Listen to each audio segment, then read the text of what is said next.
Over the past few decades, we've witnessed a number of natural disasters. Earthquakes, hurricanes, tornadoes, tsunamis, winter storms. In every case, certain goods that people really need, are suddenly in high demand, but supplies are interrupted. And so what happens when supplies go down and demand goes up? Well, economic theory tells us, in terms of supply and demand curves, that the price rises. But now we can pose the question, well, yes, but what's a reasonable sort of price increase? You would expect, under those circumstances, prices to increase, but sometimes they increase so much that people think something unfair is going on. People are taking advantage of the circumstance to earn windfall profits for themselves. And so that raises the question of price gouging. Is it fair for people to take advantage of such situations and charge higher prices? And if so, how much higher? Eventually, economic theory tells us that supply and demand will again converge, will reach an equilibrium. But in those early days after a disaster, it's frequently the case that we haven't reached anything like an equilibrium. Supplies are very limited. Information about how to obtain those supplies may be limited. And so there's a great deal of confusion. In those days, what does it mean for somebody to take advantage? So when we think about price gouging, we've got to think about it as something that already builds into the term a kind of moral judgment. But if we try to separate out some of the moral judgments, we can say, look, here's what happens. Some disaster causes a big gap between supply and demand. And in those circumstances, prices rise. The real question is, how much is it legitimate for those prices to rise? And when would somebody be taking advantage of people in desperate need by charging a higher price? Matt Zwolinski looks at a variety of definitions of price gouging and offers this. Price gouging occurs when, in the wake of an emergency, sellers of a certain necessary good sharply raise their prices beyond the level needed to cover increased costs. Let's take this apart bit by bit. It's important to understand precisely what this is, not just for picky philosophical reasons, and philosophers do indeed love to analyze concepts and come up with definitions of terms, but that's not really why I'm interested in this. I'm interested because in many states, price gouging is illegal. But the question is really, well, what exactly is illegal? After all, prices go up all the time, and sometimes on things that are pretty necessary goods, on food, clothing, shelter, and so on. And so you might think, well, look, I want to understand very clearly exactly what is prohibited by this law. And as soon as we do that, we find, first of all, that state laws vary considerably in how they define price gouging. But secondly, when we look at this kind of attempt at a definition, and I think Zwolinski is being fair here in trying to characterize the terms that generally are included in definitions of price gouging, we realize there's a tremendous amount of vagueness. So let's take a look at it bit by bit. First of all, we can say that price gouging occurs when some sort of emergency, some kind of disaster occurs. Now, the paradigm case here is, of course, a natural disaster, something like an earthquake, hurricane, winter storm, tsunami, tornado, etc. But what about other kinds of things? What about war, for example? What about a trade war that suddenly leads to certain goods being in short supply? What about a business failure where suddenly people don't have access to a good that was produced by that business that failed? What about certain other kinds of things, perhaps the pandemic, much slower rolling than a tornado or a hurricane, but nevertheless something that caused shortages of a variety of kinds of goods, hand sanitizer, for example, all sorts of paper products, certain foods near the beginning at least. And so in those kinds of cases, do we want to include them too? What exactly do we count as an emergency? Now, it's hard to say in a way. We have certain paradigm cases we have in mind, but when we start reflecting on other kinds of conditions under which people suffer shortages of basic goods, we can say, well, that tends to happen in a wide variety of cases. So maybe all of those should be included. In any case, we need to be clearer about what counts as an emergency or a disaster, a crisis in this sense. Now, sometimes people will say, well, it's simply a question of when a federal or state official declares an emergency or declares something a disaster area. Well, yes, you can do that as a matter of law, but that just pushes the question one step back. Under what circumstances is it appropriate for a government official to declare something an emergency or a disaster area? And we need to say something about that if we're to be satisfied with understanding just exactly what price gouging is intended to be. After all, prices rise on all sorts of goods all the time, and it's not so clear exactly under what circumstances we want to mobilize a law, for example, against price gouging, or we want to think of this as the kind of moral issue that's raised.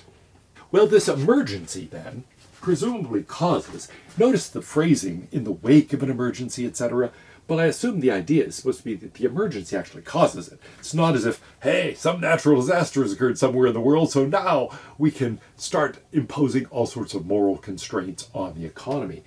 We want to say this emergency causes what? Well, it causes price increases. But of course you'd expect that. So usually people say sharp price increases, sudden price increases. And so we have to say something about this as being, beyond the ordinary. If prices rise by 5% in response to the emergency, you might say, well, come on, you'd expect that. After all, there's greater demand, greater uncertainty, limited supply. Sure, prices are bound to rise. But we want to say, well, more than they should. And so for now, we can just say sharp or sudden. But that too raises a question. How sharp? How sudden? Do we think in terms of percentage increase in the price? Do we think about how quickly it happens? Is it a matter of days, a matter of weeks, a matter of months? What about a matter of years? Think about what wars have done to prices on all sorts of goods. Often those price increases aren't sudden, they happen over time. But then sometimes things happen very, very suddenly. Often a price increase goes in a kind of curve. And so how sharp does that curve have to be for this to count as a sudden or sharp price increase? Now, the price increase then is something that is to take place on not just any kind of good. After all, a variety of things might be in short supply. Let's say it's pretty hard to rent a movie and people are bored, and once power is restored, they want to watch movies, can't go anywhere because of the flooding or what have you. And so there's great demand for movies and the price increases. But look, that's not a necessary or an essential good. So we want to say a price increase on a necessary good. Now we have to ask then, well, what kinds of goods are essential? What kinds of goods are necessary? And necessary for what? Essential for what? All sorts of businesses have been declared necessary or essential during the pandemic. Others have been declared inessential. What were the criteria for that? It doesn't take much reflection to think, the way in which that done was rather strange. Schools were inessential. Liquor stores were essential. Here's how California law characterizes it. Necessary items are consumer food items or goods or services used for emergency cleanup, emergency supplies, medical supplies, home heating oil, building materials, housing, transportation, freight, and storage services, or gasoline or other motor fuels. After all, there are only a few basic things that people really need to survive. We need food, we need water. A lot of times in these circumstances, we need shelter. But beyond that, it's a little hard to say. And often people take these necessary or essential goods to include a variety of other things. Things like gasoline or ice or clothing or cleaning supplies, paper products, and a variety of other things. So how broad is that category? We're not talking here about things that are necessary just to live. After all, people lived for centuries, for millennia, without things like toilet paper or gasoline. But we are talking about things that are necessary for functioning in ordinary human activities, at least ordinary for us now. It may be hard for people to get to work, for example, if they have no gasoline, or to get to a store so that they can buy some basic essential goods. It may be that in the wake of a disaster, sanitation, and so sanitation supplies, paper products, and so on are vital just to be able to clean up. For similar reasons, construction materials and a variety of things like that may be essential. And so This category is one that contains a bit more flexibility, but also a bit less clarity than one might initially think. We have to circumscribe what kinds of goods are included here, and often the law does that in trying to specify what kinds of goods are included as necessary or essential. However, often laws say this, and other similar items, and obviously what counts as similar in this respect is something that needs to be settled. There's a lot of gray area, you might say, around what really counts as essential or necessary as soon as we get beyond basic human survival. But now, as I've mentioned, price gouging tends to have this moral implication, that there's something inappropriate or immoral about this. So we can say, yes, an emergency causes price increases on necessary goods, but these price increases are not only sharp or sudden, but they are, and now we put in the phrases that are morally loaded, that are really normative. They are, well, laws and analyses of this tend to use different terms. They are unreasonable. They are unconscionable. They are gross. They are unfair. As soon as we get to that one, we realize, oh, wait a minute. Now we are talking in directly moral terms. And this is going to rest on some kind of model of justice. Exactly what do you mean? Unfair or unreasonable, unconscionable. Gross here, not in the sense of like yucky, but in the sense of, of such a magnitude that it's shocking. Now, the idea is supposed to be that there is an underlying conception, an underlying model of justice. And this sudden price increase on necessary goods is something that violates that model of justice. We can back up a bit into what that model of justice must be like if we're to think there really is a moral imperative against price gouging. Why? Well, because we think it's presumably the fact that there is a sudden price increase and a sharp price increase on necessary goods. And so we think there's something about the necessity and something about the suddenness of this and the degree of this that is morally unacceptable. We must then have a concept of justice that talks about people's rights to access basic goods and to access them in a kind of stable way. After all, there's a sudden change, and it's something about the suddenness of the change and the sharpness of the change that causes the moral problem. So there has to be an underlying moral conception about access to basic or essential or necessary goods, one that is reliable, that is stable, one that isn't subject to sudden shocks. Part of what makes this issue complicated is not simply that it rests on some underlying conception of justice, though that's complicated enough. Justice is a multifaceted concept. I think a lot of different models of justice that have been proposed in the philosophical literature do capture some dimension of justice, and the question is, well, which of those dimensions is relevant to this sort of problem, and which of those models of justice best helps us understand the ethical features of this kind of situation.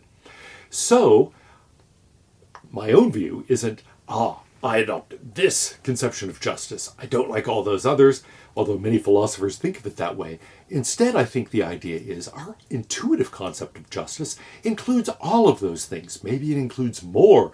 It perhaps includes theories that haven't even been developed yet. Maybe you'll develop one.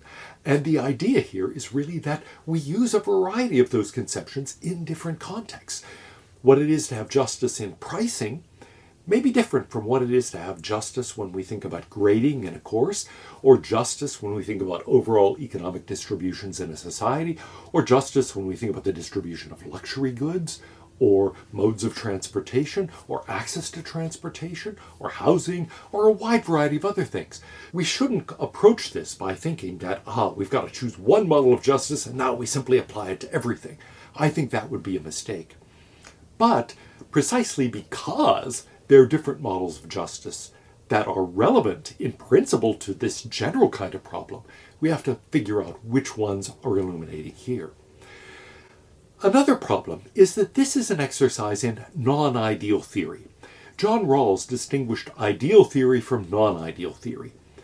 Ideal theory in ethics is where we think about the way the world ought to be. In fact, we might start out thinking that when we describe the world, we're saying how the world is. When we discuss ethics, we talk about the way the world ought to be, and perhaps the gap between the way it is and the way it ought to be. But a crucial part of ethics involves what happens when things go wrong. That's non-ideal theory, when we're talking about what happens once something is already broken. It's one thing to say what an ideally healthy human being is, for example. It's another thing to say what to do in response to a disease or an injury. And that's what ethics sometimes is called upon to do. Something has gone wrong, and we have to figure out how to fix it. The entire field of retributive or rectificatory justice is about that. It is how to deal with and try to repair a situation that's gone wrong, perhaps because of an injustice, maybe because of a crime, maybe because of some bit of negligence or some other sort of injury. It's fine to say, well, ideally nobody would commit a crime, nobody would commit an injustice and so on, sure.